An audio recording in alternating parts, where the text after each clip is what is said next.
دا د ننګرهار ولایت په هډې پارم سیمه کې د ختیځ لبنیاتو هغه فابریکه ده چې یو وخت به یې زرګونه لیتره شیدې پروسس کولې، خو اوس دغه اندازه 1000 لیتره شیدو ته راښکته شوې ده. مسؤلین وایي په یاده فابریکه کې مستې، پنیر، چکه او پیروی تولیدوي، خو په وروستیو کې بازار دومره خراب شوی دی چې ان ګڼ کسان یې له دندو ګوښه کړي دي.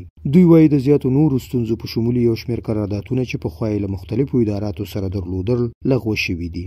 دوی له حکومتي اداراتو د خپلو کورنیو تولیداتو په برخه کې د قراردادونو او همکاریو غوښتنه کوي. په وایلو کې مونږ کم شوده راټولول تقریبا تر 8000 لیټره مونږ د ورځې پروسس سرته رسولی و چې مونږ د ورځې 10,000 لیټره ظرفیت لرو.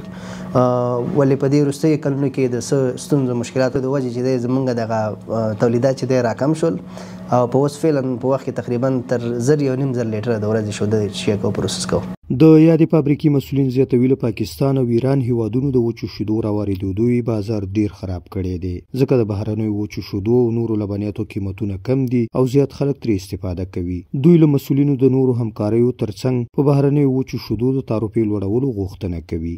زمونږ د حکومت څخه غوښتنه دا ده چې په دغه تولیداتو باندې کم چې د نورو هیوادونو څخه راواردېږي یا په تعرفه 100% لوړه کی او یا د مقداري محدودیت په ولګي. څومره چې په وطن کې یا په هیواد کې تقاضا موجود دي او څومره تولیدات دلته ترسره کیږي، هغه تولیدات او تقاضا په نظر کې نیولو سره دی په هغه باندې مقداري محدودیت ولګي. د ختیځ لبنیاتو کارخونه کې یو شمېر په کار بوخت خلک وایي خوښ دي چې په هیواد کې ورته د کار کولو زمینه برابره شوې ده. دوی وایي که ورته نورې فابریکې جوړې شي په ګڼ شمېر خلک به پکې دندې ومومي. دغلته په کار بوخت کسان وایي د فابریکې د کارونو د خرابوالي له امله د څنګ زیات ملګري له دندو ګوښه شوي دي چې اوس له ستونزو سره لاس او ګریوان دي.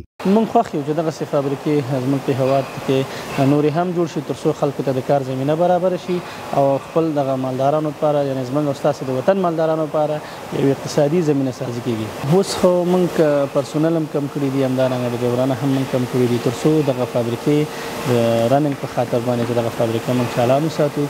اخوا د ننګرهار کرنې او اوبو لګولو او مالدارۍ ریاست مسؤلین وایي د ختیځ لبنیاتو د تولیداتو زیاتېدو، بازار موندنې او نورو برخو د همکارۍ په موخه د مرکزي حکومت له مشرانو سره خبرې کړي دي څو د حل لارې چارې ورته ولټوي. په خبرې د داخلي تولیداتو زیاتېدو په موخه له مالدارانو سره د شیدو لرونکو غواګانو او نورو اړینو برخو کې مرستې کړي. د مسؤلینو په وینا په بهرنیو شیدو او نورو لبنیاتو تعرفه هم 40% لوړه کړې ده. کرنې ریاست رهبري په ننګرهار کې د قدرمن والي صاحب سره او نورو مسؤلو اداراتو سره په دې برخه کې ناستې ترسره کړي تر څو وکولی شو د ختیځ لبنیات هغه خپل معیاري تولید ته چې څومره مثال دغه پروسس کولی شي هغه مرحلې ته ورسوي. نو انشاءالله چې په دې برخه کې موږ دوی ته ډاډ ورکوو چې کرنې ریاست ستاسو تر څنګ ولاړ دی. بهرنیو وارداتو په رابطه چې کوم شیدې راځي د افغانستان اسلامي امارات په لوړه کچه په دغه برخه کې په ځینو برخو کې اقدامات ترسره کړي دي چې په وچو شیدو ځینو نورو باندې تعرفې لوړې شوي دي.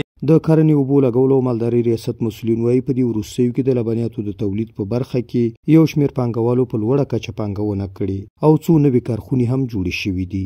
مسؤلین زیاتوي د لبنیاتو په برخه کې هیوادوال له ورځې بلې ته پر ځان بساینې خواته نږدې کیږي. سهار ګل احساس، امید راډیو، ننګرهار.